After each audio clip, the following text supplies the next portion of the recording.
你不要过来！你别害怕，我不会伤害你的。我才不会相信你们人类！我有很多伙伴，就是因为相信人类，所以才受伤的。你别不识好歹！如果我的主人要伤害你的话，怎么还会接你回家呢？唉，算了，七宝。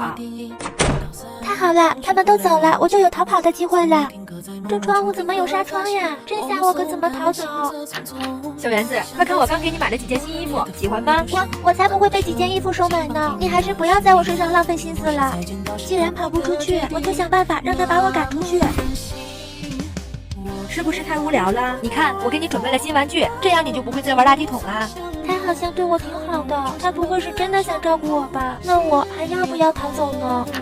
小园子，猜猜我给你带了什么好东西？什么呀？我给你带了好吃的猫粮回来。你为什么要对我这么好呀？我知道你在外面流浪的时候吃了很多苦，所以想尽可能的对你好。我想让你知道，这个世界上除了欺负小猫咪的坏人，也有真正爱着你们的好人。